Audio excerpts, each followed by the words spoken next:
We as Americans, we support freedom and democracy and the rights of all peoples.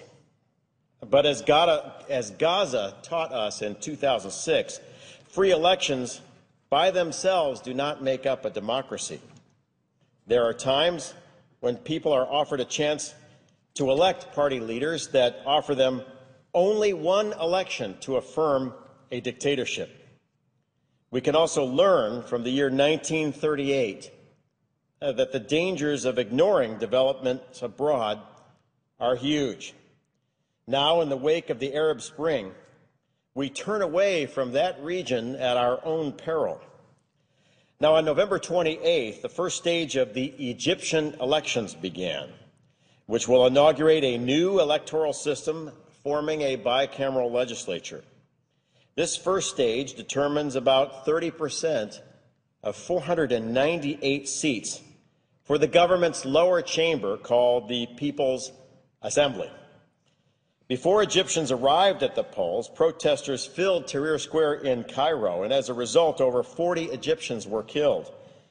Many are objecting to the military's interference in the electoral process and the decision to force elections well before secular parties had a time to build their capacities. According to public polling and sources on the ground, this will likely hand an electoral victory to the Muslim Brotherhood and more radical Islamic elements within Egyptian society. Although elections will last until March of 2012, the prediction of a Muslim Brotherhood victory is already becoming a reality. Early data shows an alarming trend of Islamicist domination of the Egyptian parliament. On December 5th, the High Electoral Commission announced that leaders of the Freedom and Justice Party, that's the political arm of the Muslim Brotherhood, had received a plurality of 36% of the vote, while the secular Egyptian bloc had gained less than 12%. When we include the runoff elections, which took place last week, it appears that the Muslim Brotherhood has won 73 out of 150 seats, or 49% of the currently contested outcomes. This is the same party that led a pre-election rally of 5,000 chanting, quote, "One day we shall kill all the Jews," and another quote, "Tel Aviv, Tel Aviv, Judgment Day is coming." While many expected the Brotherhood to do well, there were other surprises. Salafist parties made up of anti-Western hardliners who follow a particularly radical version of Islam are also faring particularly well. Surpassing predictions, they received 24% of the vote in the first round. Importantly, these elections also included so-called liberal districts of Cairo and the Mediterranean port city of Alexandria. The weakness of liberal parties, namely their inability to reach out to voters effectively with a serious agenda, is now fully exposed. Islamicists are taking full advantage of deeply rooted networks that extend from the mosques into Egypt's poor districts, and their grip in the traditionally conservative areas of Alexandria proved particularly tight. And these areas are also home to a majority of the Coptic Christian community. It's clear that if Islamist parties and candidates continue their currently won gains in other elections, they will capture 60% of the national vote in Egypt. This will situate the new Egyptian parliament around deep ideological differences between Salafis and the Muslim Brotherhood and liberal groups, making the Brotherhood the power brokers between Egyptian left and right. Now, what does this all mean?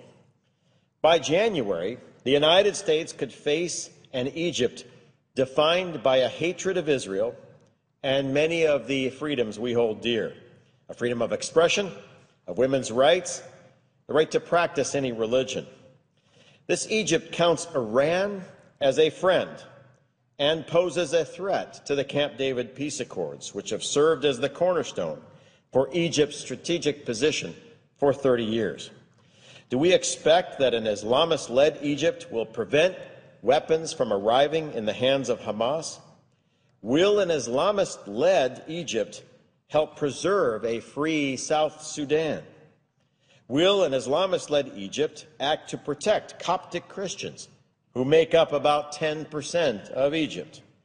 Or will we see continued violences, like we saw on October 9th in Mazapro, which killed 27 civilians and injured hundreds?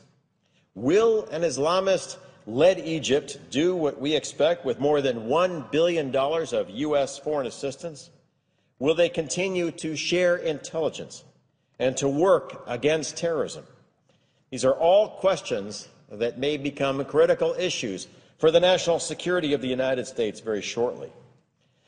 All of this instability prevents foreign investment and tourism that would help the Egyptian economy. The IMF has forecasted a little over 1% growth for the Egyptian economy next year. They said inflation will top at 11%, while almost 12% of Egyptians will be out of work. Recently, the Egyptian pound traded at its lowest level against the dollar in 7 years. This time last year, the region was on the threshold of exciting change, but today Egypt sits instead on the threshold of a very dangerous path. The United States, and especially our State Department in particular, should do what it can to keep Egypt attached to peace and good relations with the West. The United States is now on the verge of a historic defeat and reversal of American interests in Egypt. Currently, if there is an Obama administration plan for handling a new Islamist Egypt that rejects peace with Israel and allies with Iran, I don't know it. And I don't know if anyone does. We must keep our finger on the pulse of this process.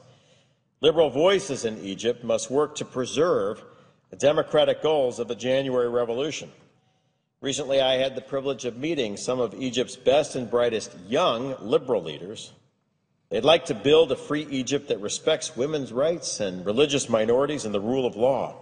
I was encouraged in meeting with them, but only hope that the coming election is not like a 1930s election in Germany, where people in Egypt are given one choice: to affirm a dictatorship, and then that is the end.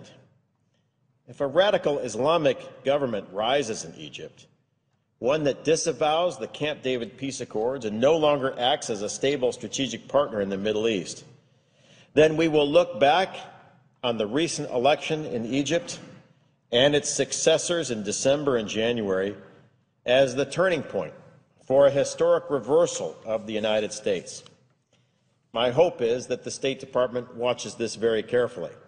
My hope is that we have a plan to make sure this critical country stays within the U.S. orbit. But my fear is, given the recent elections in Egypt, we have already lost quite a bit of ground. And if current trends continue, then by the middle of next year, we will have a Muslim Brotherhood government in command of the Suez Canal, in charge of Cairo, the second center of learning in the Arab world, along the border of our Israeli allies, friendly to Hamas, friendly to Iran, and hostile to Europe and the United States. And my hope is, over the holidays, we work very hard and diligently with our allies, and especially liberal forces in Egypt, to make sure that that reversal doesn't happen. And with that, Mr. President, I yield back.